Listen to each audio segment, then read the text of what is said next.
Hello, everyone. Well, should have kept those maps out and ready because, as I told you a few days ago, we're going to be looking at a lot of stuff that is happening around the Black Sea and the Sea of Azov in Ukraine. So, that is going. Ukrainian sources are covering this. Some American sources are covering this because American news are just like an ongoing shitstorm of crap that is originating from the White House.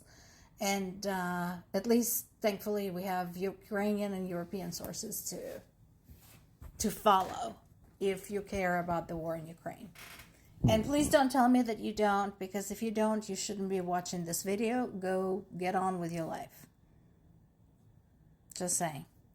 Anyway, so we had attacks by Russia. We had attacks by Ukraine.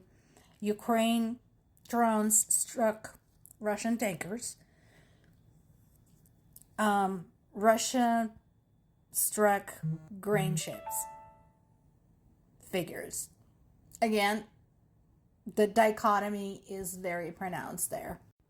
Now, when they say that Russia and Ukraine have dramatically increased attacks against civilian cargo ships, okay, I'm surprised that Kyiv Post posted this because they should know better. Let's clarify this. Russia is firing on cargo ships carrying grain. Ukraine is firing on Russian ships carrying oil. That is not the same thing. We talked about this. We talked about Russian oil. We talked how Russian oil is the lifeblood of this war. We talked about that the oil is under sanctions in a lot of countries. And basically, Ukraine is going through Russia's shadow fleet.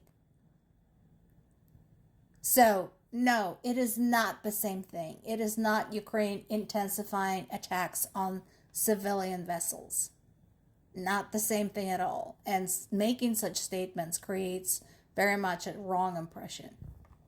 And as usual, Ukraine, in collaboration with Turkey, one of whose ships was struck and 10 people died on board, both presented evidence of the attack taking place and the evidence of damages and casualties, something that Russia rarely does, if ever.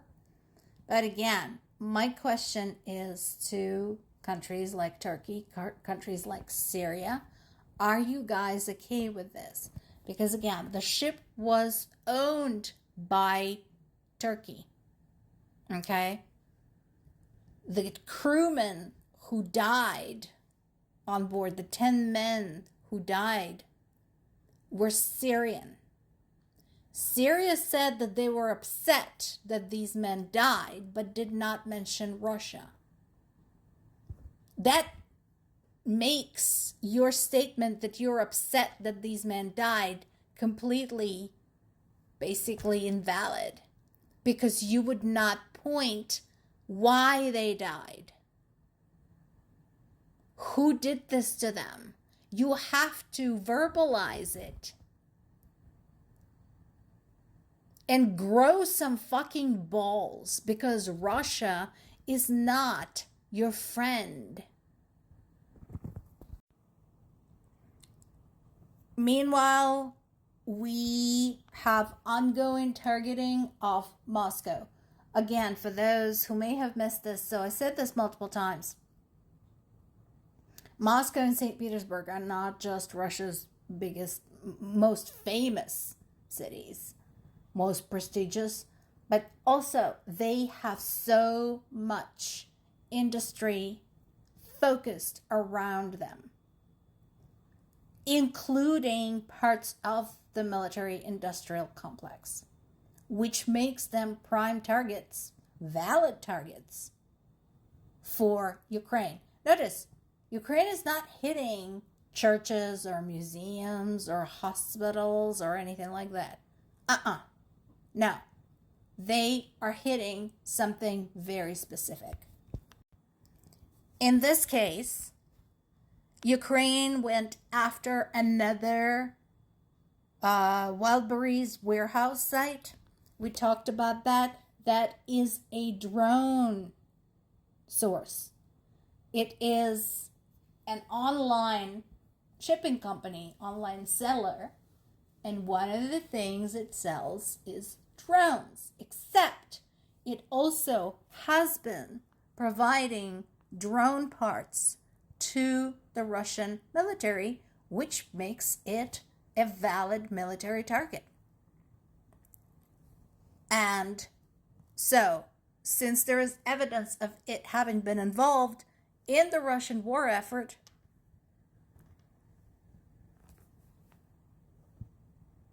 that is what's going to happen. And again, another thing I want to point out is that we do not see anything about Russian military, Russian government trying to protect any of these. Another one is another oil depot in Podolsk, south of Moscow. There was a big fire there. Logistics facilities have been hit. So, again, Moscow and its people are not having a very good time right now because there is so much concentrated around Moscow. And trust me, just because that oil depot is 20 kilometers or 12 miles away, when something goes boom, that is pretty close. Trust me. That, you can't just discount it as something, it's somewhere out there on the outskirts. No. Just ask people in Ukraine. Meanwhile, Russia continues its campaign of terror against Ukrainian civilians, launching more and more ballistic missiles against Ukraine, more of them in July so far than actually its estimated monthly production. So their theory is that they might be dipping into their reserves, which is not a bad thing. That means they're running out. The worst thing would be if they were getting those from somewhere else.